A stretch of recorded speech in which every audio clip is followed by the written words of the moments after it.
Salut tout le monde, bienvenue dans les experts à Bali. Comme d'habitude, je vous présente en fait mon réseau des gens qui sont connus ou pas, mais qui ont vraiment réussi dans le business à tous les niveaux.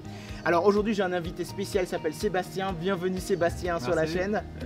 Ce que je veux dire, donc Sébastien, vraiment, c'est quelqu'un qui me tient à cœur. Donc c'est vraiment un expert immobilier certifié. Il a fait 17 ans dans l'immobilier, il a plus de 15 biens, il a eu plusieurs entreprises en même temps, 7 exactement, il a fait plus de 1000 transactions immobilières. Et voilà, vous allez comprendre en fait son parcours. Il est venu à Bali, heureux au moins à Bali. C'est clair, très heureux. Donc comme d'habitude, n'hésitez pas à souscrire à la chaîne YouTube, à laisser un pouce si vous avez aimé, un pouce comme ça si vous n'avez pas aimé, suivez le compte Instagram et tout de suite, jingle.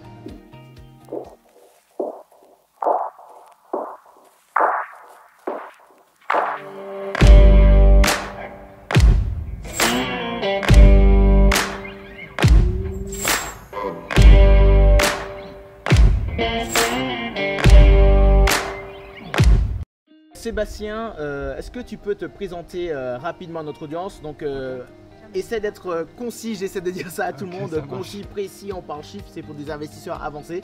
Est-ce que tu peux nous dire qui tu es? Ok, je vais essayer de faire court. Bonjour à tous, merci Laurent pour l'invitation sur ta chaîne. Donc voilà, je m'appelle Sébastien Feuchot, j'ai 34 ans et j'ai commencé l'immobilier en 2003. J'ai fait 4 années d'études qui m'ont permis d'avoir une carte professionnelle et une carte d'expert en immobilier. Et suite à ça, j'ai fait 15 ans d'expérience en immobilier pendant lesquels j'ai constitué plein de sociétés, des agences immobilières, des sociétés de rénovation, de promotion immobilière, de construction.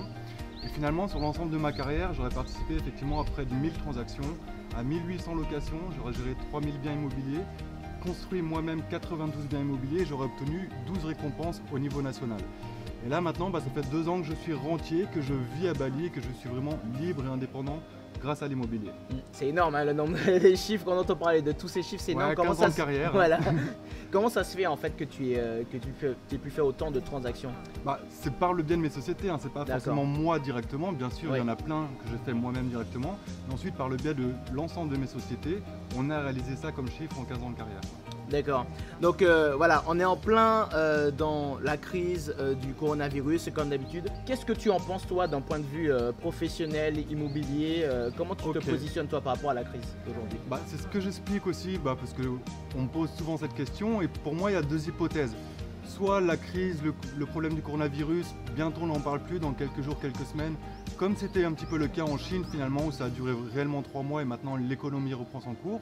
Et si il se passe la même chose en France, clairement il n'y aura pas vraiment d'impact sur les prix de l'immobilier. Forcément le volume aura baissé parce que pendant 2-3 mois il n'y a quasiment plus de transactions qui sont faites en France. Mais voilà, 3 mois il n'y aura quasiment pas, voire pas du tout d'impact sur les prix de l'immobilier. Deuxième hypothèse, la crise dure beaucoup plus longtemps, peut-être 3 mois, 6 mois, peut-être 1 an, peut-être plus. Et là effectivement il y aura un problème, un impact sur le marché immobilier parce que c'est une question d'offre et de demande. S'il y a moins de demande, forcément les prix vont baisser. Et donc voilà, il se pourrait qu'il y ait une crise ou en tout cas une baisse des prix de l'immobilier, peut-être de 10, 15, maximum 20% dans les mois à venir, mais pour l'instant, les prix sont toujours stables. D'accord. Est-ce que pour toi, c'est le moment d'acheter ou c'est le moment de garder son argent? Quelle est ta position là-dessus? Pour moi, en fait, les périodes de crise, surtout en immobilier, si ça arrive une fois de plus, c'est juste les meilleures périodes pour investir parce que ce qui se passe, c'est qu'on a les prix de vente qui baissent, donc on achète moins cher. Mais les prix de location, eux, ne bougent pas, voire même augmentent. Parce qu'en fait, il y a beaucoup de gens justement qui disent « Oula, c'est la crise, on ne sait pas trop ce qui va se passer, on va mettre en stand-by notre projet d'achat, on va louer en attendant de voir ce qui se passe. » Donc du coup, voilà, on a des prix à la vente qui baissent et des prix de location qui se stabilisent, voire même qui augmentent. Donc si on achète moins cher et qu'on loue plus cher, forcément on optimise à fond la rentabilité.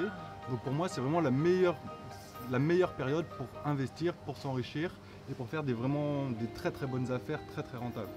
Super, merci Sébastien. Moi, ce que j'aime bien vraiment avec Sébastien, c'est que, on le sait tous, hein, surtout en France, vous avez beaucoup en fait de coachs immobiliers, de personnes qui se connaissent, mais il y en a très très peu en fait qui ont vraiment des licences et tu as eu beaucoup d'employés, donc tu connais par cœur le marché de l'immobilier, tu accompagnes aussi des gens, tu investis toi-même à titre personnel.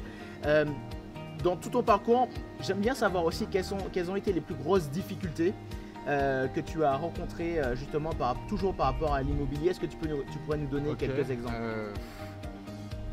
Il y en a eu plein. Ouais, voilà, mais Il y en a tu eu dis, plein parce voilà, que que tu dis qu'il quand tu faudrait as que les ton gens sachent. compte et que voilà, tu as des sociétés en immobilier où les enjeux sont très importants et donc on a des clients qui sont finalement stressés, anxieux parce qu'ils misent tout leur argent sur un projet. Forcément, on a parfois des relations qui sont compliquées ou en tout cas stressantes parce qu'il faut répondre à toutes les attentes de nos clients, etc. Ouais. Moi, je dirais, ce qui a été compliqué aussi, c'est de gérer autant de collaborateurs parce que j'avais au maximum en même temps 7 sociétés et 50 employés, donc sur plusieurs sociétés, sur plusieurs localisations différentes. Et donc c'est vrai que de gérer tous les collaborateurs, les accompagner au quotidien, c'est difficile quand on en a autant. Ouais. Et après, en fait, l'immobilier, comme d'autres domaines, mais c'est un domaine où vraiment il faut s'adapter. Il faut s'adapter à plein de choses. Il y a de la fiscalité, il y a des règles juridiques, il y a des prix du marché, il y a plein de choses. Et il faut savoir tout le temps en fait se remettre en question. C'est pas parce qu'une année on va dire j'investis dans tel type de bien, dans tel secteur, que l'année d'après ça sera vrai. Oui, c'est vrai. Donc ça, c'est vrai que c'est un métier. C'est ce qui m'intéresse d'ailleurs dans ce métier, c'est qu'on est tout le temps en train de se remettre en question, tout le temps en train de trouver de nouveaux projets, de nouvelles idées. Alors, quelque part, c'est ce qu'il y a de difficile, il faut absolument suivre le train, sinon on se fait vite larguer. Mais en même temps, moi, c'est ce qui m'intéressait, de toujours avoir de nouveaux projets, de nouvelles idées. Tu as fait aussi pas mal de construction.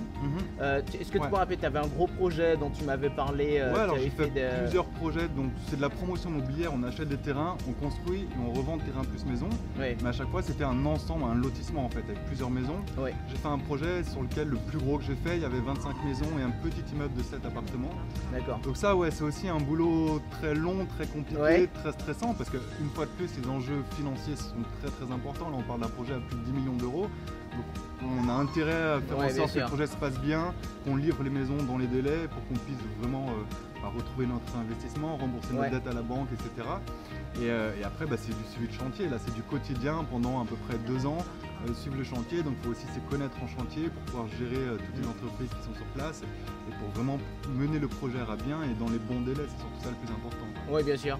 Et aujourd'hui, quelle est la différence entre toi et d'autres personnes qui travaillent dans le l'immobilier, où on voit beaucoup de personnes en fait qui sont coachs, qui accompagnent des gens, des experts. Voilà, quel est aujourd'hui, tu dirais, le gros point fort ou les gros points forts que tu as pour te différencier en fait de... Clairement, effectivement, en France, il y a beaucoup de formateurs ou coachs. Je pense qu'il y en a peut-être 150 ou 200 en France, c'est énorme. Et en fait, moi-même, avant de monter mon projet de formation pour aider un maximum de personnes, j'ai analysé un petit peu ce qu'il y avait déjà sur le marché. Et je me suis rendu compte qu'il n'y en avait pas, ou très peu, qui étaient des vrais professionnels, certifiés, agréés. Ils n'avaient pas d'expérience en tant que professionnels. C'est souvent des gens qui ont acheté 2-3 biens immobiliers et qui derrière vendent une formation. Donc parfois c'est très bien, leur contenu est très bon, mais c'est souvent incomplet et surtout ils connaissent la théorie mais pas forcément la pratique. Moi en 15 ans de carrière, j'ai vu que des cas particuliers. J'ai beau avoir fait 4 ans d'études, avoir tout appris, en fait quand on est sur le terrain ça se passe autrement et chaque nouvelle transaction on apprend de nouvelles choses. Et voilà, une personne qui a acheté 2-3 biens, oui il aura peut-être des conseils à donner, ça va être intéressant. Une personne qui a 15 ans d'expérience, qui est certifiée agréée, c'est un autre niveau, on parle d'autre chose et moi c'est vraiment ce que j'explique dans ma formation, c'est à chaque fois j'explique la théorie mais ensuite j'explique vraiment comment ça se passe sur le terrain et parfois il y a vraiment un monde d'écart entre les deux. Bien sûr. Et alors pourquoi tu es venu à Bali alors quelle a été la transition entre la France et toutes tes entreprises, ce que tu as fait et puis... Effectivement ça aussi on me le demande souvent parce qu'effectivement en France voilà, j'avais une belle carrière, une belle situation sociale, un bon revenu, etc. Et les gens ne comprenaient pas, surtout quand je suis parti, mais pourquoi tu pars? Tu as tout ce qu'on rêve d'avoir et tu pars. Et en fait, voilà, j'ai tellement travaillé et j'ai fait un gros surmenage, un gros burn-out, j'ai eu des problèmes de santé. Et un jour, voilà, je me suis réveillé sur un lit d'hôpital. Et là, j'ai commencé à réfléchir à ma vie différemment. Ok, j'ai un bel emploi, j'ai des sociétés qui tournent, j'ai un super salaire, etc. Mais finalement, toute ma vie, je fais que de travailler. J'ai aucun temps pour moi, pour mes passions, pour mes proches, pour voyager, pour rien du tout. Et je me suis dit finalement c'est pas ça que je veux faire de ma vie.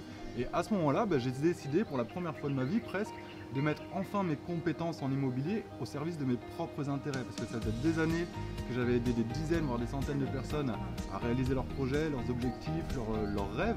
Mais moi finalement j'avais quasiment pas fait d'investissement pour moi, très peu. Et là en sortant de l'hôpital finalement voilà, je voyais la vie différemment. Et je me suis dit je veux changer de vie, moi ce que je veux c'est d'être libre, de faire ce que je veux quand je veux, de voyager, de vivre au soleil à côté de l'océan. Et donc le meilleur moyen que j'avais, c'est je connais l'immobilier, je vais investir en immobilier, devenir rentier, donc remplacer mon salaire que j'avais en tant que gérant par des rentes passives en immobilier. Et à partir de là, je serai libre et j'aurai enfin la vie de mes rêves. D'accord. Voilà. Et ça a fonctionné. Tu me disais une anecdote tout à l'heure, tu m'as dit que tu es rentré en France que tu as vu une amie lors d'un dîner. Est-ce que tu peux la donner Je pense que ce serait très intéressant, ça m'a fait un petit peu. C'est une anecdote qui résume, qui résume un petit peu la vie et la vie à Bali aussi. Moi j'étais le premier comme ça en France, toujours on me proposait d'aller boire l'apéro, de faire un dîner le soir. Et souvent je refusais, soit parce que je venais d'avoir une journée très chargée, j'étais fatigué, soit pour m'économiser pour la journée prochaine qui m'attendait. Non, je vais me coucher tôt, demain j'ai un rendez-vous tôt, etc. Et effectivement, je suis rentré en France, dernière fête de Noël, et là je dîne au restaurant avec ma meilleure amie. Et vers 10h, 10h15, je regarde sa montre, elle me dit « Ah bah désolé, je vais devoir rentrer parce que demain je travaille ».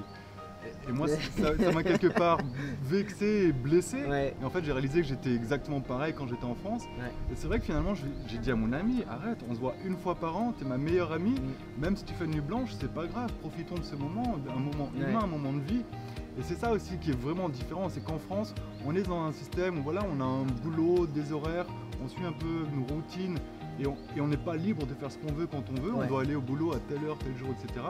Alors qu'à Bali, en tout cas moi à Bali, on est nombreux à Bali, on va dire. J'ai cette liberté. Alors je travaille beaucoup, mais quand je veux, où je veux. Et ça pour moi ça change tout, c'est vraiment une grande liberté. Quoi. Et puis c'est aussi une phrase qu'on n'entend pas trop, demain je dois partir. Moi ça fait 2 ans que je suis à Bali maintenant, et je l'ai jamais entendu. Éventuellement les gens disent je vais rentrer pas trop tard parce que demain je vais aller surfer à 6h du matin, mais jamais pour aller travailler clairement. C'est clair. Donc, et ça veut pas dire qu'ils bossent pas, ça veut juste dire qu'ils sont libres de bosser plus tard. Ils peuvent faire la grasse mat, ils bosseront l'après-midi, peut-être le soir, mais ils ont cette liberté et ça change tout par rapport à moi-même, la vie que j'avais en France où j'avais pas le choix, toutes mes journées étaient programmées à la minute près, je faisais que ça. Là, on a le temps de vivre quoi, et ça change tout. Quelle est pour toi la différence, si tu en vois une, entre le marché immobilier de la France et le marché immobilier de Bali? Pour moi, c'est 2 marchés complètement différents. Alors déjà en France, bien sûr, on peut acheter, donc on peut faire du patrimoine qu'on pourrait léguer à nos enfants, constituer une retraite, etc. À Bali, il y a des moyens, bien sûr, tu peux acheter un bien, mais souvent c'est plus du leasing. Mais donc tu peux pas faire de patrimoine, c'est pas un bien que tu peux léguer à tes enfants ou qui va te rapporter de l'argent à ta retraite. Mais à côté de ça, tu as des rentabilités qui sont bien plus importantes qu'en France et tu peux faire du cash flow bien plus facilement qu'en France. Et en plus, avec des investissements souvent montants qui sont moindres. Il n'y a pas besoin d'être multimillionnaire pour investir à Bali. Avec un investissement, tu peux vraiment avoir du gros cash flow et faire des super rentabilités à Bali. Ouais. Bon, merci. C'était pas sponsorisé ça, je l'ai pas. C'était pas prévu. Mais oui, c'est vrai que c'est un peu ça, Bali. On peut faire du gros Ouais. cash flow, donc c'est plus une vision. Bon, ça dépend de quel budget on a, mais c'est plus une vision, on va dire, court moyen terme. Ouais, c'est ça, ouais. Voilà, Ouais. pour vraiment faire du cash flow par rapport à la France, qui c'est un peu l'inverse. C'est ça. On a Les le gens, levier bancaire. Les gens en France aiment bien être propriétaires, pour eux c'est une sécurité d'avoir son propre bien, etc. Ici on s'en fout, ce qui compte c'est au jour J, et si j'investis dans ce bien, même si je l'ai que 10 ans ou 20 ans, en attendant tous les mois il va me rapporter de l'argent, il va me permettre de vivre ou d'augmenter ma qualité de vie. Donc c'est un super investissement quoi. Donc je dirais que c'est 2 marchés vraiment différents et qui peuvent en même temps se compléter. Si on a déjà du patrimoine en France, ça peut être une super idée d'investir à Bali, ou alors au contraire de commencer à Bali pour faire du cash flow qui permettra ensuite d'investir en France et constituer du patrimoine. C'est exactement ça, c'est de la complémentarité. Pour moi aussi, il faut les deux. Ouais, clairement. Voilà. Autre question, donc tu parlais tout à l'heure, tu as une formation, tu fais des accompagnements. Est-ce que tu pourrais nous en dire plus sur ce que tu fais si les gens te recherchent? Ça marche. Alors ça c'est assez nouveau en fait, c'est depuis que je suis à Bali, j'avais pas forcément prévu de refaire de l'immobilier. Et en fait depuis que je suis à Bali, j'ai eu des appels, des emails quasiment tous les jours d'anciens clients, d'anciens collègues, de connaissances, etc. qui me demandaient mon avis sur des projets immobiliers parce qu'ils savent mes compétences et mes connaissances. Et donc au début j'ai commencé à faire du coaching privé, donc là on faisait des visios chaque semaine et j'accompagnais les gens sur leurs projets, que ce soit un projet de vente, d'achat, d'investissement, etc. Et petit à petit, j'ai eu un franc succès avec ce coaching, j'avais tellement de demandes que j'étais obligé de refuser des clients. Et je me suis dit comment je peux faire pour transmettre mes connaissances à un maximum de personnes. Et donc j'ai créé une formation en vidéo. Aujourd'hui, donc je propose cette formation. C'est une formation vraiment ultra complète puisqu'il y a plus de 50 heures de vidéo. Il y a tous les documents pratiques que moi-même j'ai construits au cours de ma carrière qui permettent de planifier, d'organiser, gérer les projets, etc. Il y a tous les documents juridiques qui permettent de conclure les affaires qui sont tous validés par avocat. Il y a plein de bonus et vraiment avec cette formation on peut apprendre aussi bien à acheter une résidence principale qu'à devenir rentier et faire des investissements locatifs très rentables et sécurisés, ou même louer un bien, gérer un bien ou vendre un bien. D'accord. Donc, et ça s'adresse à qui? Ça s'adresse aux débutants ou aux plus avancés, aux experts? Enfin, dans quel... J'ai déjà des catégorie? retours de membres et clairement mes membres, il y a un peu de tout. Il y a des débutants, j'ai des membres qui sont déjà presque rentiers, enfin en tout cas qui ont déjà plusieurs biens immobiliers. Et en fait, je me rends compte qu'elle s'applique vraiment pour tout le monde parce que c'est une formation très complète où j'explique vraiment, je guide pas à pas dans chaque étape d'un projet. Donc un débutant, clairement, qui ne connaît rien en immobilier, il a qu'à écouter ce que je dis, appliquer mes conseils et il va y arriver. Et à côté de ça, quelqu'un de plus confirmé, voire même voilà, expert en immobilier, qui a déjà peut-être 10 biens immobiliers, en fait, il va forcément aussi apprendre beaucoup de choses parce qu'une fois de plus, j'ai 15 ans d'expérience, j'ai 4 années d'études, j'ai moi-même suivi 4000 heures de formation professionnelle au cours de ma carrière. Et donc forcément, je connais des choses qu'on ne trouve pas sur Google, sur YouTube, sur Internet, etc. Donc même quelqu'un de confirmé, d'expérimenté, je vais pouvoir l'aider à trouver encore plus d'astuces pour optimiser ses rentabilités et aller encore plus loin et plus vite dans ses projets, dans ses objectifs. Alors, je vais laisser bien sûr toutes les informations concernant Sébastien. Comment on fait pour te retrouver? Tu as un site internet? Tu as quelque chose comme ça? Oui, j'ai un site internet, une chaîne YouTube, etc. Donc le site sébastien-feuchaud.com et après sur les réseaux, Instagram, YouTube, Facebook, etc. Super. Alors, n'oubliez pas, souscrivez à la chaîne YouTube si vous voulez avoir un peu plus de vidéos comme ça avec des intervenants plus spéciaux qui sont connus ou pas, mais surtout c'est vraiment des gens qui ont réussi. Laissez un pouce comme ça si vous avez aimé, laissez un pouce comme ça si vous n'avez pas aimé et je vous dis à la prochaine. Ciao ciao. Salut.